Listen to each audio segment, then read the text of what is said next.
네, 하나님의 때까지 연단받는 성도가 됩시다. 제목을 가지고 말씀을 전하겠습니다. 사람들은 이 땅에 태어나면 본인이 어떻게 태어났는지에 대한 관심보다는 앞으로 내가 어떻게 살아갈 것인가, 내일 내가 어떻게 살아야 될 것인가 라는 그것에 더 많은 관심을 갖게 됩니다.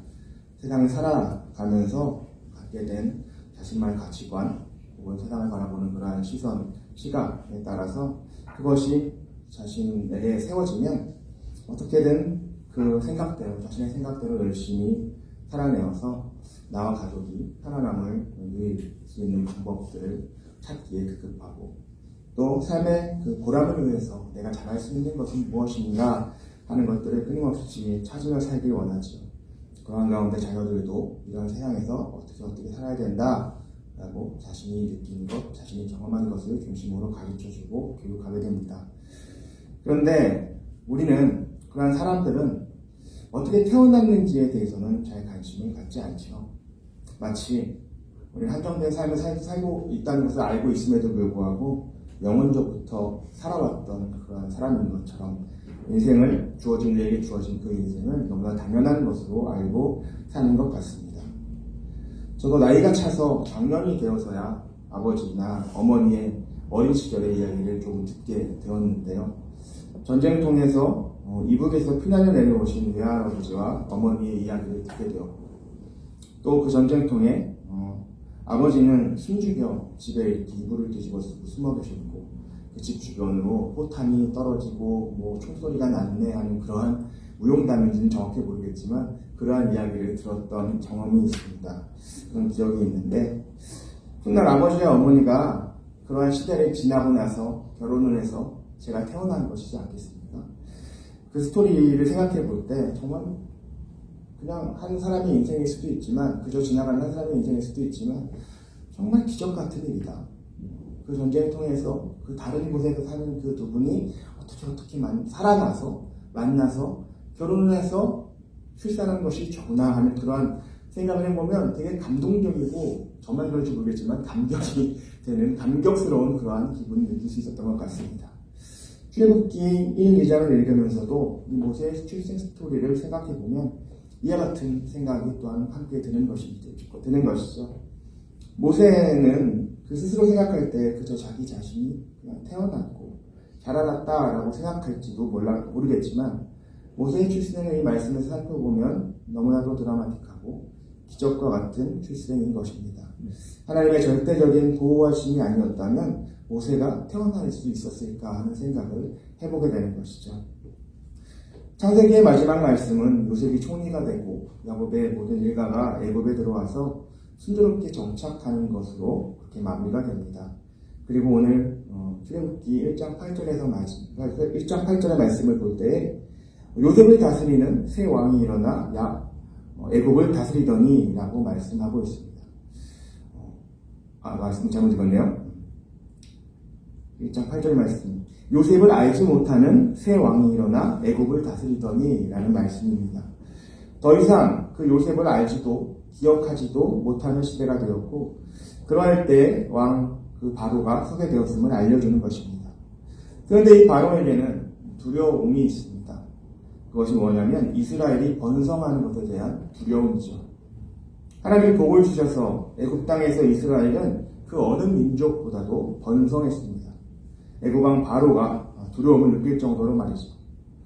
바로가 느낀 두려움이란, 이러다가 이스라엘 민족이 주변에 너무나 번성을 해서 주변의 이민족들을 병합해서 이 애굽에 대적하여 반란을 일으키고 쿠데타를 일으키고 애굽을 떠나지 않을까 하는 그러한 두려움입니다. 바로는 왜 이러한 두려움을 갖게 되었을까요? 이스라엘이 반역을 일으키려 어떤 조짐을 보였습니까? 전혀 그렇지 않았습니다. 그냥 바로는 스스로 이러한 두려움에 갇혀버린 것입니다. 우리는 때로 높은 자리에 있는 사람들, 그 TV에 나오는 잘 차려입은 그러한 사람들의 모습들을 보면서 부러워하는 마음을 가질 때가 있지요. 그저 보기에 그 자리에 있는 사람이라면 모든 문제를 그 사람의 입에서 나오는 말 한마디로 처리할 수 있을 것 같아 보이기 때문입니다.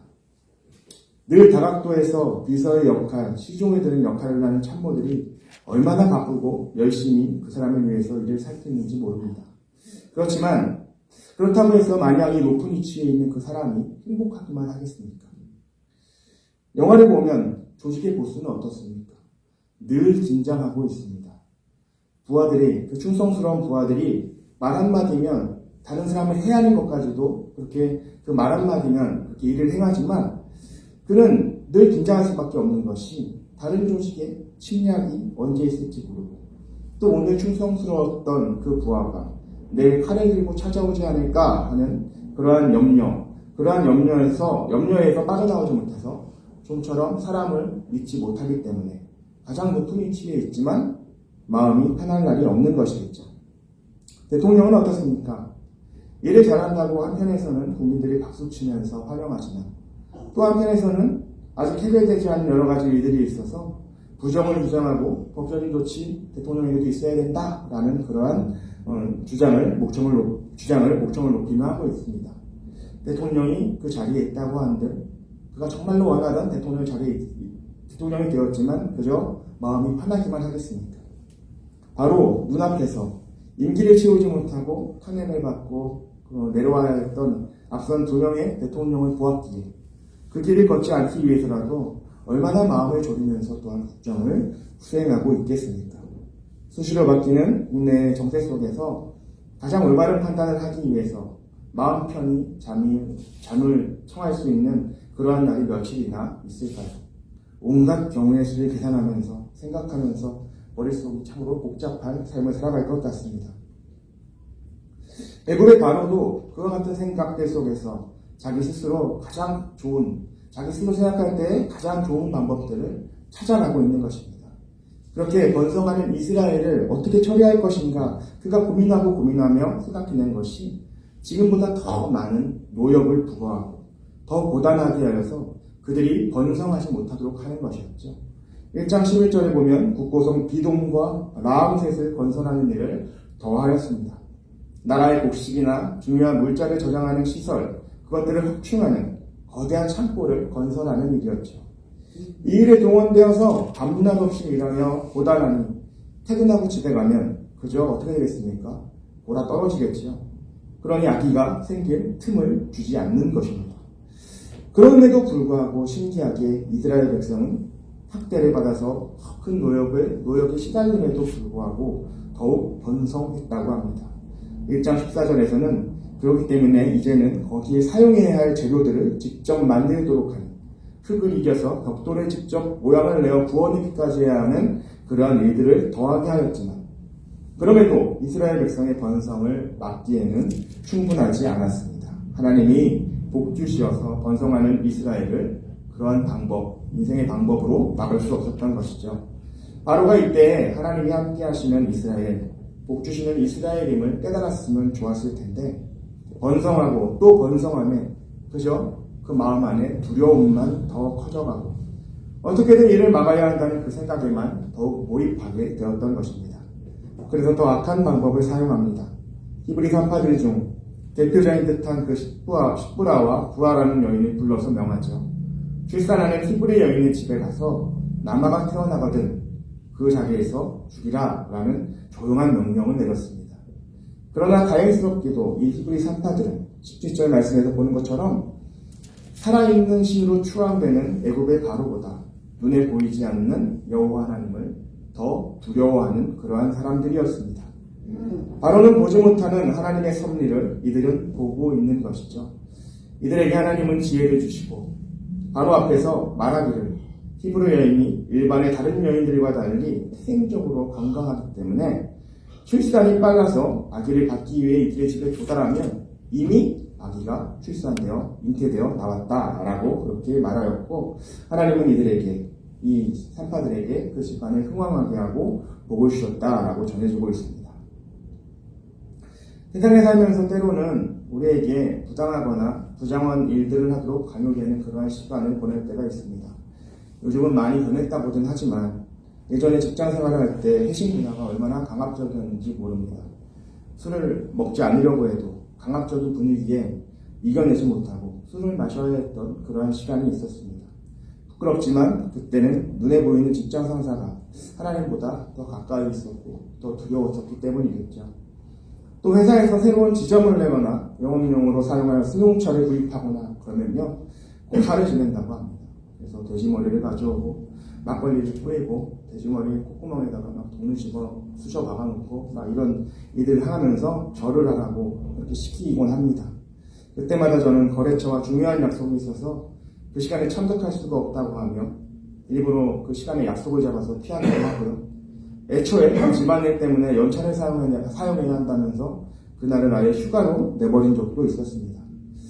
그런데 어느 날은 이것도 저것도 안 되고 고사를 지내기에 앞서서 방법이 없어서 아침에 용기를 내어서 팀장님께 이야기했습니다.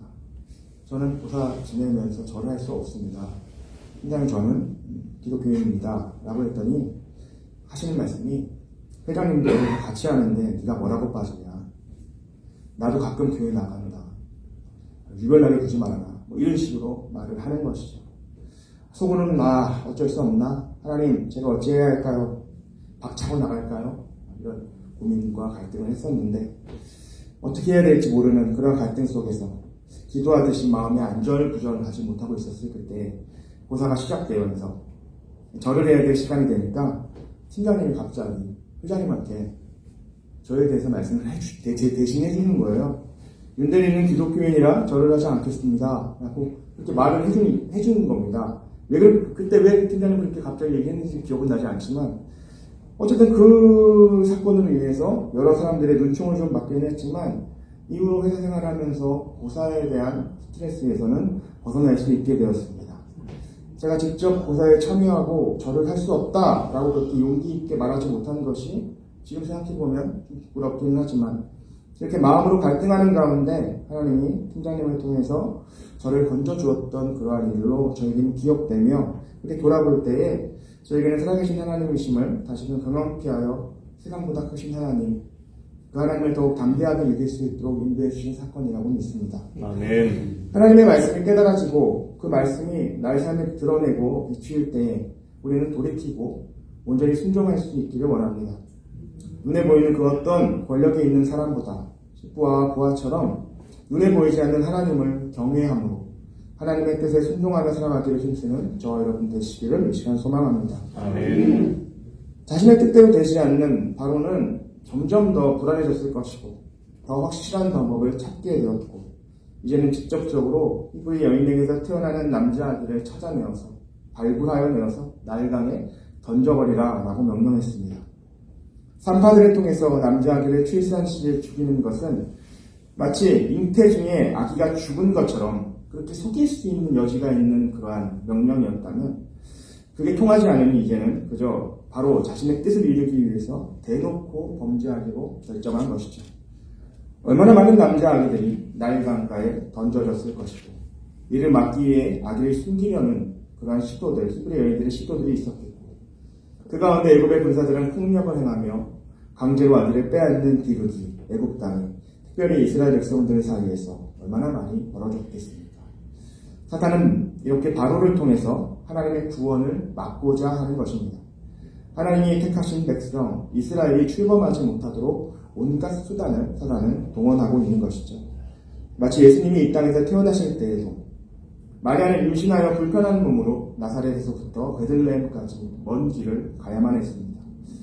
또 헤롯은 동방박사가 전해준 그 유대인의 왕이 나셨다는 그 계시의 말씀에 불안하여서 그 땅의 수많은 아기들을 잔혹하게 처형하였고 그러나 그럼에도 하나님이 예비하신 어느 마국간 부류에서 예수님은 태어나셨으며 그 잔혹한 베들레헴의 그 악의 현장에서 피할 수 있도록 인도해 주셨습니다. 애굽 땅에서 수많은 아기들이 죽임을 당했지만 하나님은 아기 모세를 그 죽임의 현장에서 또한 벗어나게 하신 것과 같은 그러한 말씀이죠. 조마조마하게 석 달을 숨기면서 어떻게든 모면해보려고 얼마나 수고를 했겠습니까? 통제할 수 없는 이야기, 언제 울지 모르고 언제 웃을지 모르고 언제 어떤 일을 벌일지 모르는 그 아기를 석 달 동안 숨길 수 있었던 것, 그것도 참으로 하나님의 생각해보면 하나님의 은혜일 것인데 애굽의 군사가 집안에 들어왔을 때 어느 구석에서 숨겨진 채로 울지 않고 소리 없이 잠들어 있어야 하는 그러한 상황이었을 것이겠죠. 그러한 가운데 그렇게 석 달을 숨겼고 아기를 더 이상 숨김으로써 지키는 것에 점점 한계를 느끼게 되었던 것입니다. 어떤 집은 아이와 함께 애굽 땅에서 도망을 치다가 잡혀서 처형을 당하는 소식을 들었을까요? 도저히 이제는 더 숨길 방법이 없으니 모세의 부모는 그저 하나님께 기도하다가 모세의 누이를 통해서 그 아기 모세를 갈대 상자에 넣어 나일강과 갈대 사이에 그저 두게 하였던 것입니다.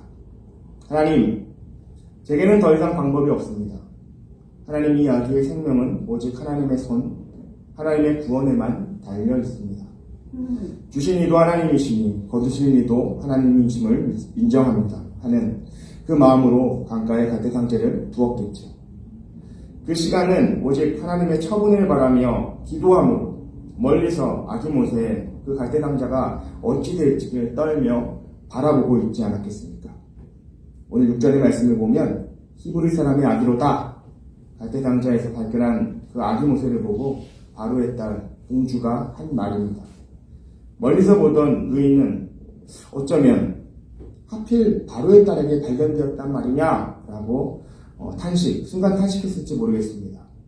바로 왕이 히브리인의 남자아기를 다 잡아 죽이고 있습니다.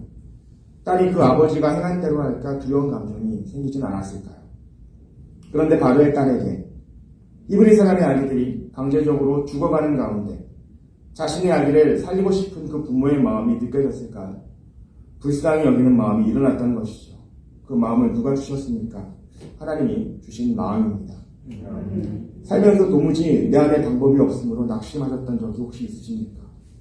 잘 다니던 직장이 어느 날 갑자기 부도가 나고 일자리를 잃어버렸다던가 도무지 나로서는 해결할 수 없는 질병으로 인해서 고난의 시간을 겪게 되기도 하는 그러한 삶의 순간들 말입니다.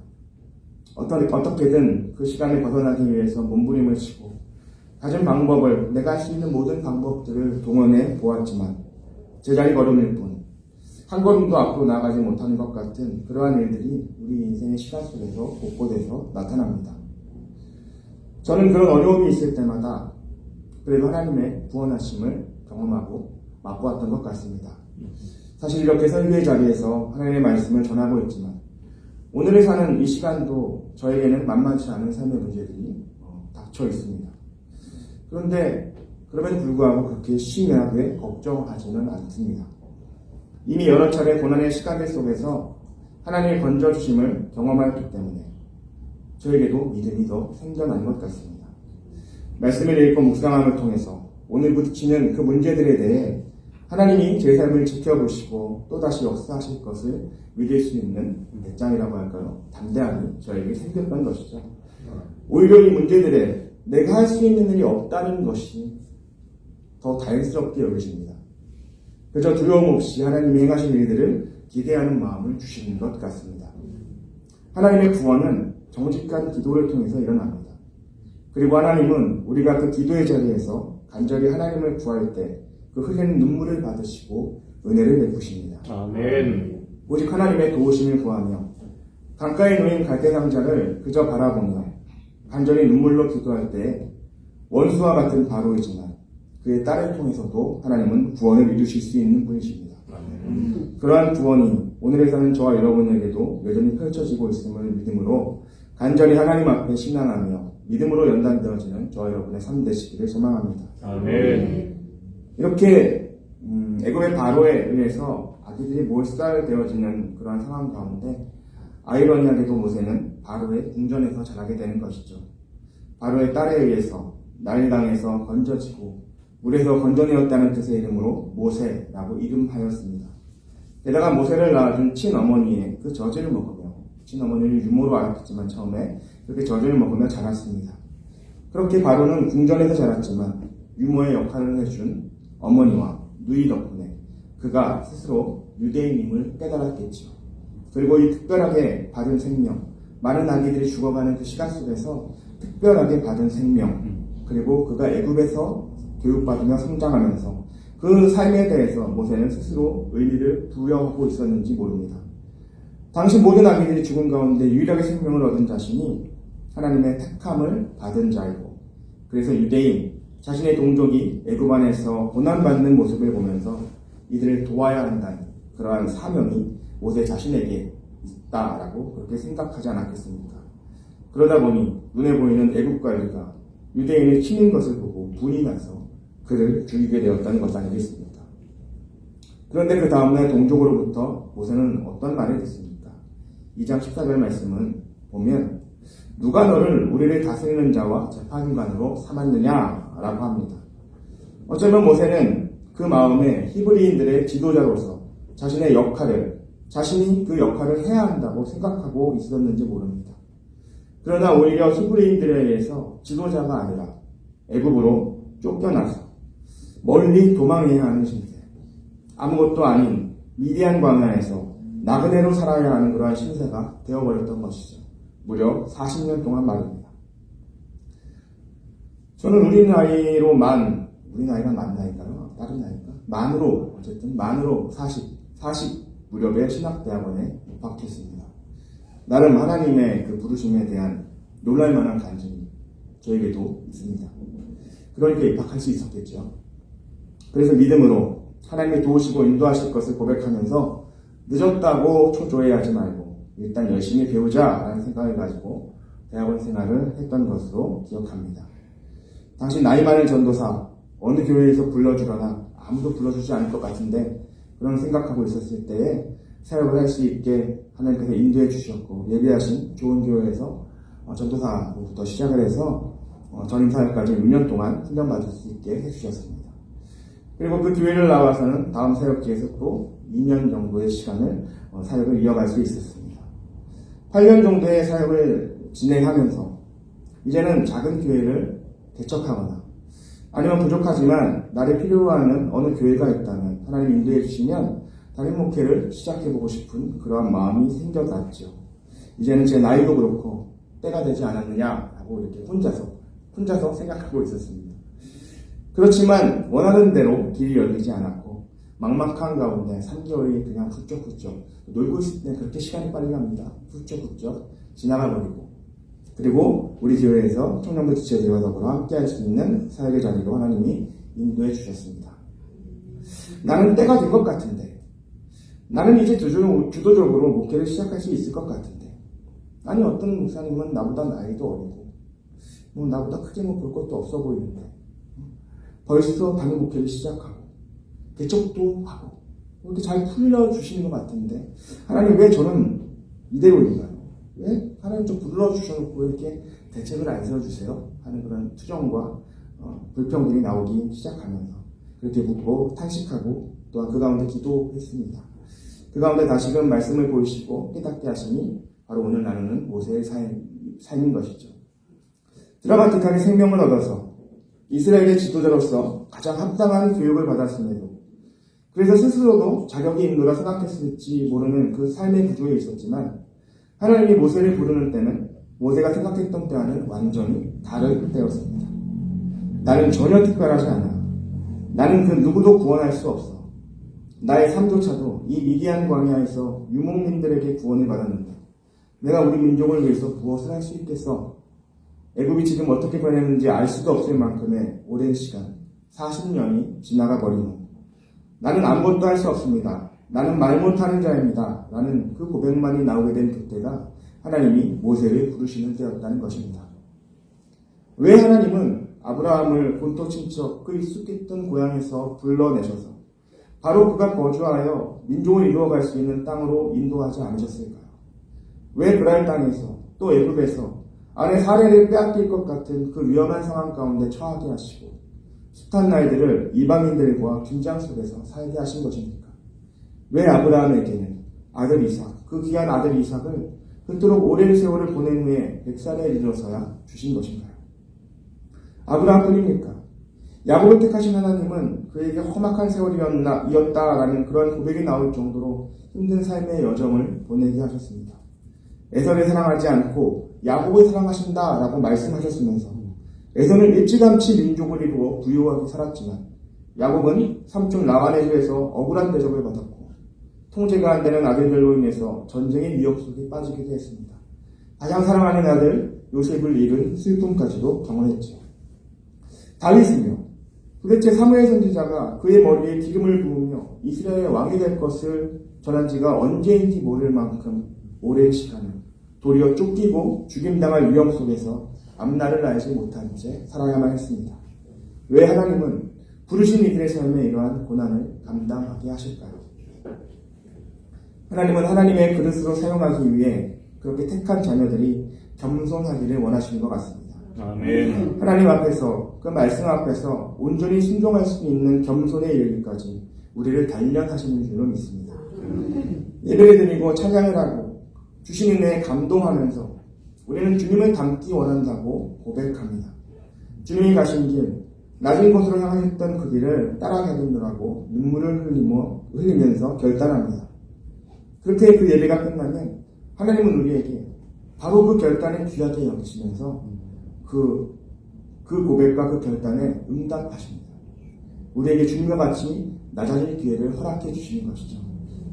예배를 드리고 왔을 뿐인데 왜 이렇게 늦었냐면서 믿지 않는 가족들이 핀잔을 주고 신앙생활에 대해 비아냥거리는 말을 듣게 합니다. 어느 집사님이 내게 던진 한마디 말이 왠지 너무 불쾌하게 들려서 분이 막 올라옵니다. 도대체 난 잘못한 것이 없는데 왜 내가 이 상황에 욕을 먹어야 하는지 억울한 마음이 쳐 올라옵니다. 교회에서 이 일 저 일로 열심히 섬긴다고 했는데 누가 잘했다고 칭찬해주는 사람은 없고 인정을 받는 것도 아니고 괜히 안 좋은 소리만 더 듣는 것 같아서 짜증나고 다 그만두고 싶습니다. 이럴 때 어떻게 말하고 행동하게 됩니까? 나에 대해 안 좋은 말이 들릴 때 당연하다는 듯이 화를 내고 분을 쏟아내고 있지는 않으십니까? 주님 닮기 원한다고 기도했다면, 주님이 가신 길에 따르기로 결단하고 기도했다면, 주님이 매를 맞으시고 주님이 조롱당하시고 주님이 십자가에 달리셨음을 알고 믿는다면 저와 여러분도 조롱당할 수 있는 것 아니겠습니까? 아멘. 세상 속에서 저와 여러분도 억울한 가운데 처하는 것이 당연한 것 아니겠습니까? 아멘. 다만 낮은 자리에 있다고 생각되십니까? 낮은 곳으로 주께서 가셨는데 이미 낮은 자리에 있다면 오히려 하나님 보시기에 더 복된 자리가 아닐까요? 아멘. 낮은 곳으로 향하니 그 십자가를 지어야 할 자리가 다른 이들에게 인정받고 대접받는 자리여야 한다는 그러한 오해와 착각 속에서 우리는 살고 있지는 않습니까? 로마서 5장 3절 4절 말씀을 읽어드립니다. 다만 이뿐 아니라 우리가 환난 중에도 즐거워하나니 이는 환난은 인내를, 인내는 연단은 소망을 이루는 줄 알미로다. 아멘. 히브리서 12장 11절 말씀입니다. 무릇 징계가 당시에는 즐거워 보이지 않고 슬퍼 보이나 후에 그로 말미암아 연단받은 자들은 의와 평강의 열매를 맺느니라. 아멘. 하나님의 사람들은 말씀을 지키고 순종하고 살도록 연단받습니다. 그 모든 환난 혹은 징계의 시간 속에서 그것을 연단되어짐, 그 믿음으로 살아낼 때에 비로소 그리스도의 그 겸손으로 나아가며 우리는 성화가 되어지는 삶, 하나님의 영광을 드러내는 피조된 자의 목적을 온전히 달성할 수 있다는 것입니다. 인생으로서는 그 연단의 시간이 고난과 어려움의 자리이겠지만 하나님을 바라보는 자에게, 하나님을 의지하는 자에게는 그 자리가 하나님이 예비하신 하나님의 때라는 것을 말씀은 우리에게 가르쳐줍니다. 모세가 태어난 것은 기적이었습니다. 모든 아기가 바로에 의해 죽을 수밖에 없는 상황 속에서 오직 하나님의 섭리 속에서 하나님의 행하실 구원의 역사를 위해 택함받아 태어난 사람이 바로 모세라는 것이죠. 그 모세가 하나님의 때가 되어 하나님의 구원을 위해서 온전히 쓰임받기까지 오랜 세월을 연단받았습니다. 사람을 죽여 도망가야 하는 애굽의 왕자의 그 신분에서 도망자가 되매 실패라고 여겼지만 하나님은 그 인생의 과정 안에 겸손을 이루어가며 온유한 자로 하나님께 인정받아서 이스라엘의 구원을 이루는 지도자로 세워주셨습니다. 저와 여러분이 이 땅에 태어난 것, 믿음을 가지고 예배하며 살아갈 수 있도록 인도하심이 우리들에게는 모세의 태생과 같은 기적이 아니겠습니까? 복음을 전하는 사명을 받은 우리들, 세상에 속한 그 사람들이 겪는 두려움, 상처, 억울함, 분노, 그러한 것들에 그 마음이 함몰되어지지 않기를 원합니다. 이 고난의 시간, 어려움의 시간이 나로 하나님이 이루실 놀라운 일이 있기에 연단되어지는 시간임을 깨닫고 그렇게 말씀 앞에서 날마다 그리스도의 겸손을, 하늘 영광을 버리고 이 낮은 땅에 임하시어 십자가에 달리시기까지 순종하셨던 그 겸손을 배우며 마침내 하나님 나라를 드러내는 주의 자녀로서 하나님의 때를 온전히 살아내는 저와 여러분의 삶이 되시기를 축복합니다. 아멘. 다 같이 찬양하고 기도하겠습니다. 나의 가는 길 찬양하고 기도하겠습니다.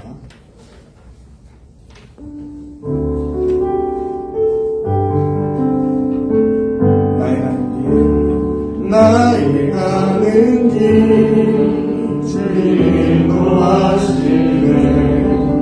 그는 보이지 않아도 날 위해 일하시네. 주 나의 인도자 항상 함께 하시네. 사랑과 힘을 부시며 인도하시네. 나의 가는 길 다시 찬양합니다. 나의 가는 길 주님 인도하시네. 그는 보이지 않아도 날 위해 일하시네. 주 나의 인도자 항상 함께 하시네. 사랑과 힘을 보시며 인도하시네.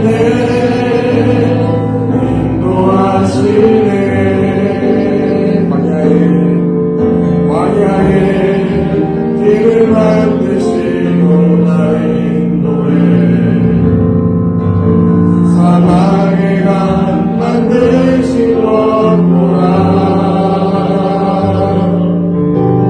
하늘과 땅 면에도 주의 말씀 영원히 내 삶 속에 새 일을 행하리.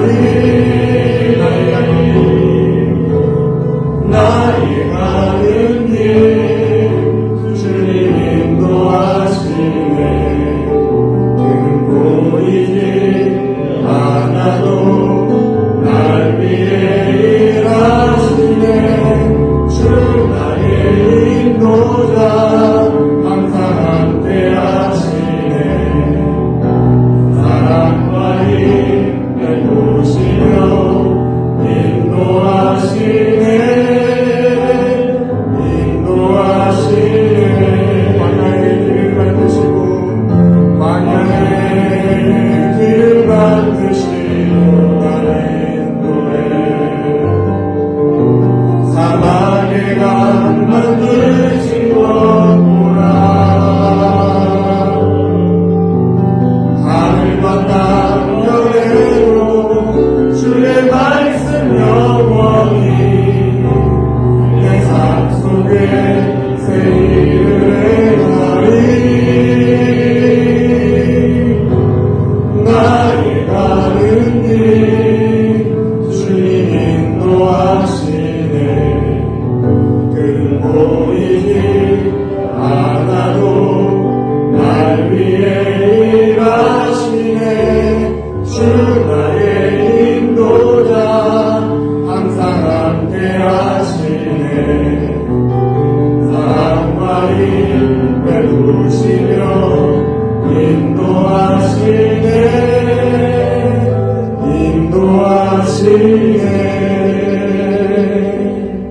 주신 말씀 기억하며 기도하기 원합니다. 원하는 때를 살아가고 있습니까? 도무지 내 방법으로 해결할 수 없는 삶의 문제로 낙심하고 있습니까? 하나님 나라로 인도하시는 연단의 시간됨을 믿음으로 받기 원합니다. 이 시간을 원망과 불평이 아니라 도리어 감사하며 하나님의 때를 소망함으로 인내하면서 주의 말씀으로 살아내겠노라고 다시금 결단함으로 나아가는 시간 되기 원합니다. 다같이 주님의 이름 크게 부르고 기도하겠습니다. 주여